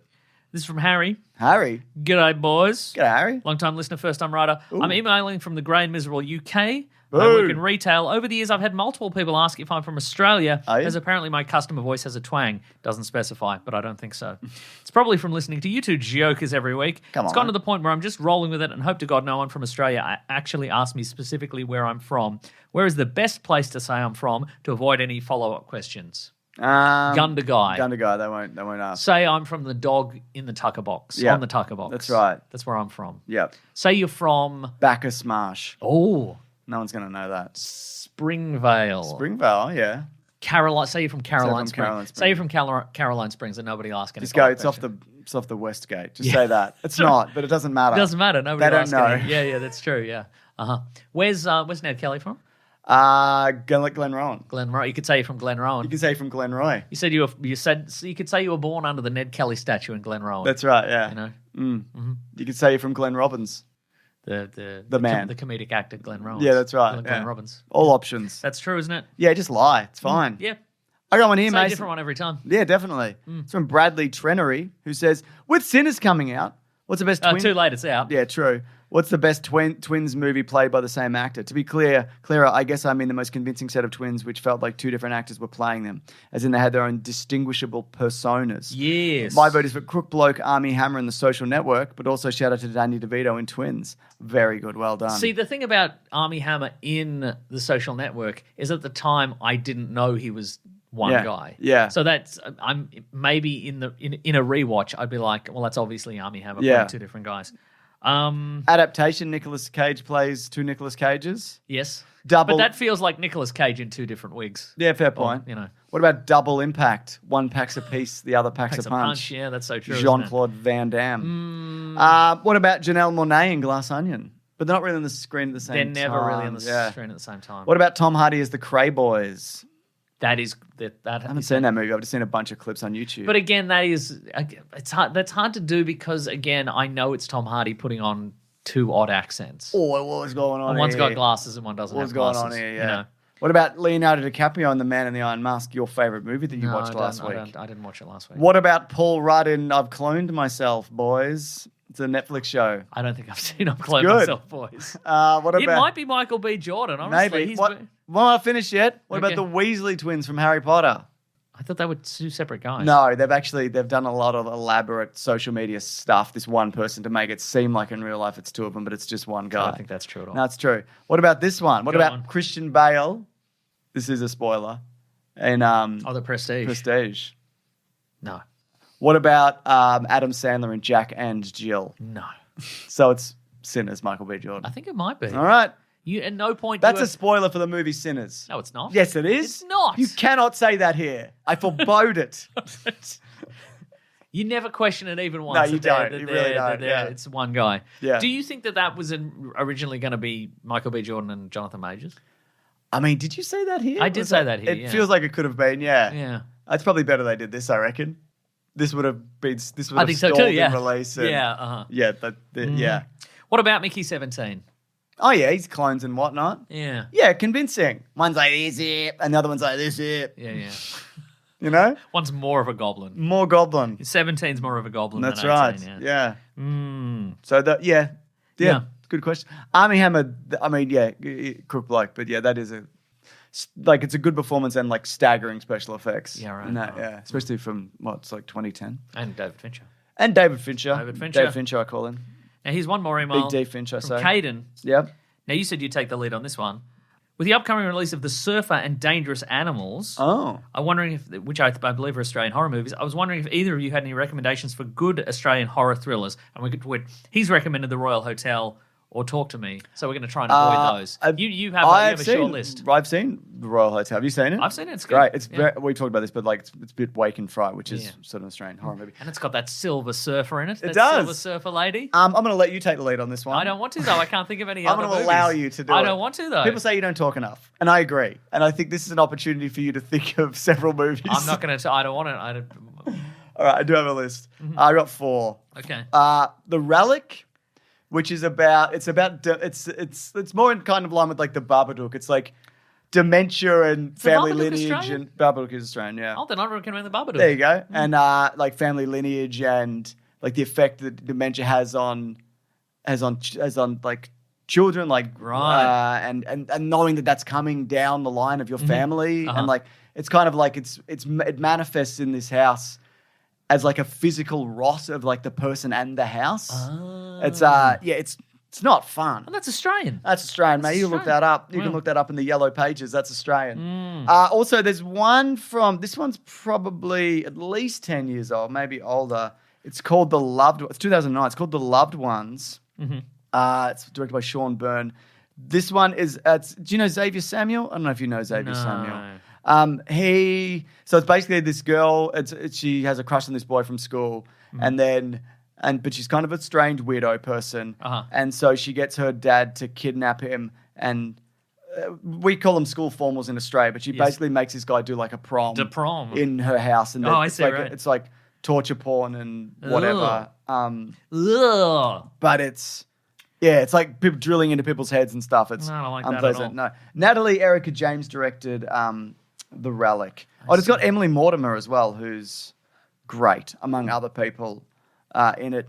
Another one I recommend. It stars Martin Freeman. They'll often do this in like an Australian horror movie. They'll bring in one guy. Bring in one They guy. brought in that guy from Alias to do that crocodile movie. I do want to talk about that crocodile one as well. That's my last one. Mr. Crocodile. Cargo's Mr. Crocodile, we're trying to... highly unusual. We're having a wonderful time on this riverboat cruise, Mr. Crocodile. Rogue? Yeah. We'll get to it. So, Cargo is a strange zombie movie. It's also got Susie Porter in it. It's directed by Ben Howling and Yolanda Remke. And yeah, it's a zombie movie, but it's got an Australian kind of flavor to it. Ooh. And it's Vegemite. Yes, it is. It happens very early on, but Martin Freeman's character gets bitten, and he's carrying a baby, and he has to get the baby somewhere before he turns. So did this get a cinema release? I don't know if it did. I didn't watch it in the cinemas. It was 2017. It's great. Is Martin Freeman in Shaun of the Dead? Yeah, he is briefly. Is he in the opposing team? Oh, it's distributed by Netflix. Okay, right. Yeah, he's in that other team. Yeah, Right, that walks past, I believe. Yeah. Yeah. He's also in Ali G. Wow. And the last one, as you mentioned, it's Rogue. So if people have seen Wolf Creek, either the movies or the TV series, both seasons, Charlie Clausen's in one of those series. Rogue is about a giant crocodile. It's Jaws with a giant crocodile. The Jaws looks incredible in it. I think Weta did the crocodile. It's phenomenal. So if you like the movie Lake Placid, which it's got Michael Vartan in it, and also Sam Worthington's in it. There you go. Stephen Curry. This is a great cast. Stephen Curry. John Jarrett's in it, who of course is Mick Dundee in Wolf Creek. So yeah, that's directed by Greg McLean. I don't think it was made for $25 million and it cost and it made $4.6 million. But I like it. Oh, Rada Mitchell's in it as well. Yeah, that's a great cast. That is a great cast. Cool. Jones, here's one more post. This is from the Great Mates group. Andrew asks, who do you want to face at WrestleMania? Me. And I obviously want to face Romaine Ripped. Yep. Played by Rafe Fiennes. Did you remember the name? Was that Hello. Hello. That's what he says. That's what he says. And you're going to fight Rafe Fiennes. Yeah. Okay, and you're going to beat him. Yeah, because he's old. All right. Yeah. I believe in you, Mason. Yeah. I'd be like, hey, think of the Avengers. And he'd go, ugh. Not the American one, the one The you one were you in. made. And he'd be like, ugh. And then I'd hit him. Yeah. Can I pass you the chair? Yeah, you can, yeah. That's going to be my contribution. I will fight Remain Ripped with you. Nice. That's beautiful. It's too late for me in wrestling. I'm not going to do it. I know a lot of people are like, you should get into wrestling. It's too much, and I won't. And I know people are like, well, this is a good jumping off point or whatever. No, I won't. I never will. That's the turnbuckle. Yeah. That's a great jumping off point. I wish I could, Mason. I don't have the time to learn another universe. Yeah, 50 years of another universe. Can't do it. Absolutely. Is that Go on. the show? It is the whole show. God, that took forever. No, We're going to make these like 20 minutes, mate. took a Just short- get out. You know what I mean? Oh, yeah. Just come in and go, yeah, it's all right. And then leave. It's all right. Oh, we could pre-record that too. Exactly. We just have to come in. It's all right. We'd have to come in. Good performance. James, we wouldn't even have to do that because we just look at the upcoming movies. Yeah. And we'd record them all in one day. Oh, yeah. We just come in on a day and go, Sinners, it's all right. Michael B. Jordan at his finest. Yep. 2 Michael B. Jordan. I mean, 3 Michael B. Jordan in case there's 3. We'll say that. Oh, just in case there's a surprise third. Okay. Yeah, we don't want to be called out. I was going to say you're putting too much effort in there, but you're right. We don't want to be called out. Yeah, we don't want people to know we're doing this. Yeah. Yeah. 20 minutes? Fantastic Four. Yep. Actually, 5 of them. Yep. Surprise, we knew. We already knew, actually. Bye, everyone. It's all right. I think people are going to like these voices that we're using as well. I think so too. Yeah. Yeah, it's got a boundless energy to it. Agreed. That's beautiful. No, I like doing the show, and I'll prove it. Go on. Oh, you mean in future? Yeah. Not in. I mean, you haven't. Let me make it up to you. Okay. Let me just give me a chance. I've really done it so far, but I think next time we'll really prove we enjoy doing this. Folks, thank you so much for listening. We absolutely appreciate it. Thank you for telling your friends about the podcast because that is how we get new listeners. Thanks for everybody who stops us in the street and says hi. Oh, yeah. It's been happening recently because the Melbourne International Comedy Festival's on, and I think a lot of fans of comedy and podcasts are out there. I met some and lovely I'm just people. walking around a lot of the time, so, you know. I was in the city. I met a bunch of people come up and said hi. And then I had to explain to a guy behind me who I was in a line. And he's like, what's your podcast? I'm like, I don't... He's probably hearing this now. Probably. Anyway, he was very nice. That's right. Anyway. And thank you for leaving a 5-star review on your podcast app of choice. And if you do so, James will find it and he'll read it right out. I'm doing it right now. This one's from EJ West, who says, best guys, excellent podcast. Still working my way through from the beginning, so I'm listening from the future. Love the laughs and old news. Keep up the great work, guys. We will. And this one's from HDJDODPSK DJDPS So it's very funny. Genuinely the funniest podcast I've listened to. The banter between these two is natural and fluid. It has me in hysterics. That's terrific. And that's us. We're doing that every week. Wonderful. Folks, if you want to get into contact with us, you go to weeklyplanetpod@gmail.com. You can also go to the Planet Broadcasting Great Mates Facebook group. Interesting. And the Weekly Planet Podcast subreddit and Discord for fun, civil chats about podcasts and pop culture. Thank you so much to Fidel and Maisie and Sarabi for moderating over at those forums. What would we do without them? Die in a ditch. Nazis would get in. That's what would happen to that group. That's true in that group specifically. 100%. Yeah, 100%. Immediately Nazis would get in. Just all the worst people, Yeah. Keep it nice in there. You think Facebook is good, Mason? It's not. It's bad, Yeah, isn't it's bad, except for this group, which is genuinely good. Wish we'd started it somewhere else. Yeah, I know. Because the people in there are great, though. So, that's so true. Not just the moderators, but That is yeah. very true. Yeah. But also thanks to those guys for making our TikToks and my our God. Weekly Planet Clips channel, making all those videos. That's right. Doing the hard yards. Folks, if you want to follow some people on the socials, first follow our friend Rob Collins. Let me just write these down because I'm going to do this too. Okay, he's at Rob Collins on Twitter. He's at the Weekly Planet on Twitter. He'll keep you up to date. He'll keep you up to date I'm just on all things. Sending him an the email. Weekly Planet. weeklyplanetpod@robcollins.twitter/grok. Oh, yeah, Grok will do it. Yeah? Grok will do it. You can follow me on Remember Twitter. every now and then they're like, oh, Grok said Elon Musk sucks, actually. Who gives a shit? Irrelevant. Stop using Grok. Yeah, also, we all know he sucks. What are we talking about? Everybody universally agrees that he's a piece of shit. He has no fans or friends. We know this. Get a friend, Who Elon. cares if fucking an AI Get thinks... one friend. Yeah, get one friend. Not us. I'm not interested. No. I refuse. I don't want to... No. I'll do it for $10 million. I won't. That's interesting. Nah, Okay. fuck you. Okay. No, can you imagine having to hang out with that guy? Yeah, for like $10 how million? long? For like how long though? 10 years. No. No. It's $1 million a year. That's still not enough. If you want to follow me on Twitter, it's Wikipedia Brown, and on Instagram, Imagine Nick being Maso. so loathsome. You could have paid someone $1 million to hang out with you. James is Mr. Sunday Movies everywhere. Yeah. 5 years? For $10 million. After tax? Yeah. Okay, we'd have to factor that into the contract, the friendship contract. That's your job, though. Oh, and I can't do this. Yeah. I mean, if he lets you. Oh, I don't like that. No Yeah. deal. You'd rather hang out with me Yes. and do this Yes. than get $2 million a year. Kind of. From a psychopath. Yes. Well, thank you, I guess. Yeah, you're welcome.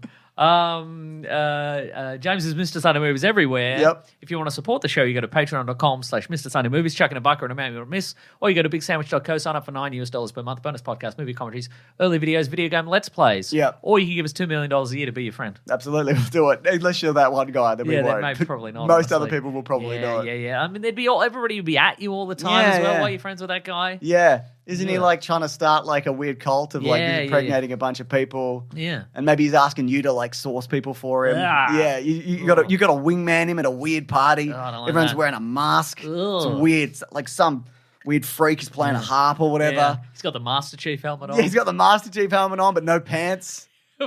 Probably rollerblades or one rollerblade and run one roller skate. Yeah. Maybe the wings from fucking Fortnite or whatever he does. You know what I mean? Yeah. Fake nerd shit. What an Yeah. arsehole.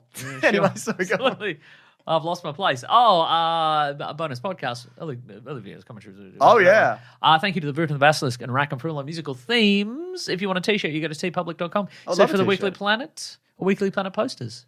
Get a lovely tee. We'll give you $100. Next week, that thing you said. Yep. The other thing. Until dawn. Until dawn. Wow. Wow. All right, that's everything. Grab that gem, you guys. We'll see you next week. Bye.